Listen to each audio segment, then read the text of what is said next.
ഇന്ന് ഡിസ്പെൻസറിയിൽ ഒരമ്മ വന്നു കേട്ടോ. 63 വയസ്സുള്ളൊരമ്മ. പയ്യെ സ്വകാര്യമായിട്ട് എൻ്റെ അടുത്ത് വന്ന് ചോദിച്ചു, ഡോക്ടറെ, വെള്ളയടി മാറാനുള്ള മരുന്നുണ്ടോ? ഇരിക്കാൻ പറഞ്ഞു. 36 വയസ്സുള്ള മകന് വേണ്ടിയാണ് ആവശ്യം. മകനൊരു 25 വയസ്സായപ്പോഴൊക്കെ മദ്യപാനം ആരംഭിച്ചിട്ടുണ്ട്. അവനൊരു പെൺകുട്ടീനെ വിളിച്ചിറക്കി കൊണ്ടുവന്നു. 3 കുഞ്ഞുങ്ങളായി. ഇളയ കുഞ്ഞിന് 8 മാസം. കഴിഞ്ഞ ദിവസം രണ്ടാമത്തെ കുഞ്ഞിൻ്റെ കഴുത്തിൽ കത്തി വെച്ച് ഭീഷണിപ്പെടുത്തുകയുണ്ടായി. അപ്പോൾ ആ അമ്മ വിളിച്ച് പോലീസ് സ്റ്റേഷനിൽ കംപ്ലൈൻറ്റ് ചെയ്തു. അവർ വന്ന് താക്കീതൊക്കെ ചെയ്തു. അതിനുശേഷം ഉപദ്രവം കുറഞ്ഞു. ശാരീരികമായിട്ട് അയാൾ മദ്യപിച്ചു വന്നിട്ട് മിക്ക ദിവസങ്ങളിലും ഭാര്യയെയും അമ്മയെയും ഒക്കെ ഉപദ്രവിക്കാറുണ്ട്. 36 വയസ്സുള്ള മകൻ. എന്തുകൊണ്ടാണ് ആളുകൾ ഇങ്ങനെ മദ്യപാന അഡിക്റ്റ് ആയിക്കൊണ്ടിരിക്കുന്നത്? ഒരു കല്യാണ വിരുന്നുണ്ടെങ്കിൽ, ഒരു മരണ വീടുണ്ടെങ്കിൽ, ഒരു ബർത്ത്ഡേ പാർട്ടി ഉണ്ടെങ്കിൽ മലയാളിക്ക് മദ്യമില്ലാതെ നടക്കില്ല ഒന്നും. അങ്ങനെ ആയി കഴിഞ്ഞിരിക്കുന്നു നമുക്ക്. ഏതാഘോഷത്തിനും മദ്യം നിർബന്ധം. ഈ മദ്യപിക്കുമ്പോൾ നമ്മുടെ തലച്ചോറിൽ സംഭവിക്കുന്ന എന്താണെന്ന് ആരെങ്കിലും ചിന്തിച്ചിട്ടുണ്ടോ? അപ്പോൾ ഉണ്ടാവുന്ന ഒരു താൽക്കാലികമായിട്ടുള്ള സന്തോഷം. ഡോപ്പമൈൻ എന്ന് പറയുന്ന ന്യൂറോ ട്രാൻസ്മിറ്റർ കുറച്ച് സമയത്തേക്ക് റിലീസ് ചെയ്യപ്പെടും.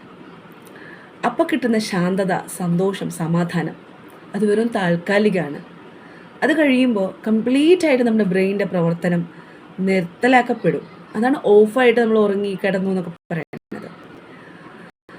അങ്ങനെയുള്ള ഒരു അവസ്ഥയിലൂടെ കടന്നു പോവുകയാണ് നമ്മുടെ ശരീരം. പോകെ ഈ ഡോപ്പമൈൻ റിലീസ് ചെയ്യപ്പെടാൻ മദ്യത്തിൻ്റെ അളവ് കൂട്ടി വരണം. അങ്ങനെ കൂട്ടി വരുമ്പോൾ നമ്മുടെ ശരീരത്തിലെ പല അവയവങ്ങളും താറുമാറായി തുടങ്ങും. ഒപ്പം നമ്മൾ ഒരു കാര്യം ഗ്രഹിച്ച് അതിനോട് പ്രതികരിക്കാനുള്ള കഴിവ് കുറയും, റിഫ്ലക്സുകൾ കുറയും. ഒരു പിന്നെ കൊണ്ട് നമ്മളെ കുത്തിക്കഴിഞ്ഞാൽ കൈ വലിക്കാനുള്ളതാണ് ഉള്ള ടെൻഡൻസി ഉണ്ടല്ലോ, അങ്ങനത്തെ റിഫ്ലക്സുകൾ കുറയും. രുചികൾ, സെൻസേഷൻസ് നമ്മളിൽ കുറയും. മെമ്മറി, ഓർമ്മശക്തി താറുമാറാകും. പിന്നീട് പുരുഷന്മാരിൽ ദാമ്പത്യ ബന്ധത്തിൽ വിളക്കും. അത് ഭാര്യയിൽ സംശയത്തിൻ്റെ നിഴലിലേക്ക് കൊണ്ടുപോകും. അത് വലിയ ദുരന്തങ്ങളിലേക്കൊക്കെ കലാശിച്ചേക്കാം.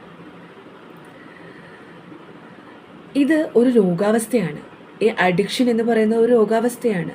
അഡിക്ഷനിലേക്ക് പെട്ടുപോയ ഒരു വ്യക്തിക്ക് അയാൾക്ക് ആ മദ്യമില്ലാതെ അല്ലെങ്കിൽ ആ അഡിക്ഷനായിട്ടുള്ള വസ്തു ഇല്ലാതെ അതിൽ നിന്ന് പുറത്ത് കടക്കാൻ പറ്റില്ല. അപ്പോൾ അയാളെ സഹായിക്കേണ്ടത് ഭാര്യ അല്ലെങ്കിൽ ഭർത്താവ്, അല്ല അധ്യാപകൻ അല്ലെങ്കിൽ പാരൻസ്, അല്ല കൂട്ടുകാർ.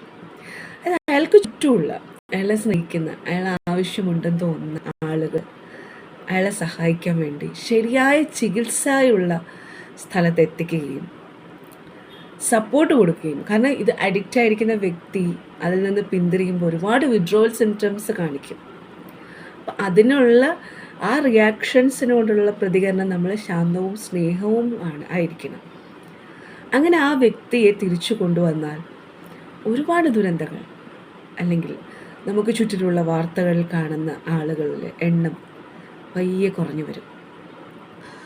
മാറ്റം നമ്മളിലൂടെ ആവട്ടെ. നന്ദി.